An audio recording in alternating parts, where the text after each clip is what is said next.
ကဲဒီနေ့ blog လေးကတော့ဇာတ်လမ်းနဲ့ blog မတင်တာကြာပြီပြီးတော့မကျူစီမှာမြောက်တယ်လည်းကြာပြီတော့ဒီနေ့ကကျတော့ဇာတ်လမ်း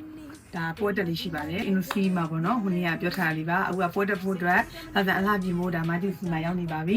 ကဲဒီနေ့ကကို့မှာပြင်တဲ့ makeup ကိုပြန်ပြီးတော့ရင်းချခံရမှာဆိုတော့ဘယ်လိုပုံစံမျိုးနဲ့ဒီနေ့ထပ်ပြီးပြင်ပြီးတော့မသိသေးဘူးပေါ့နော်ကဲဒီနေ့ကမကြီးကအဝတ်စားလေးပါစီစဉ်ပေးထားဆိုတော့အဝတ်စားတယ်အပြာသေးပေါ့အဲတို့ထွက်လာမယ်ဆိုအောင်ဆောင်ကြည့်ပါအောင်လို့ပြင်ပွဲအထိခေါ်သွားပြီးပါမယ် โอ้ไอ้นี่เดี๋ยวจะเสียดีมาอย่างเงี้ยตอนอุ้มแบบอะไรเนี่ยก็ดีเลยไม่ไหนสวีกันยันสัม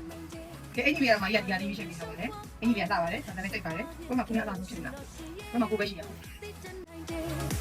ဒီရမရှုပ်ခွာအောင်ခွာပြခဲ့တဲ့ရှင်လို့ရှင်လို့သိတဲ့နိုင်နေအယုံနဲ့ရှုပ်ခွာအောင်ရှုပ်ခွာပြခဲ့ရှင်လို့ရှင်ရဲ့ရှင်မကလေးများနဲ့တည်ရင်နေဟိုမှာဒီမှာထိုင်တာမြင်လေစိတ်ထဲကမနေတဲ့ဟိတ်ဖွင့်တာမြစ်ဖို့ခက်ခင်မင်တာဒါရီပါဆိုင်လေရုပ်လေးလေးတက်တရှိခဲ့ပညာကလည်းမစိုးတဲ့ပေါ်ကောင်းတဲ့ပြောတတ်သူ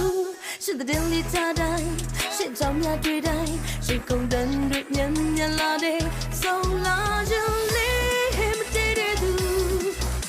မတွေ့ချတော့လွမ်းသလိုလိုပဲရှင်မရှင်တော့တိတ်တနိုင်တဲ့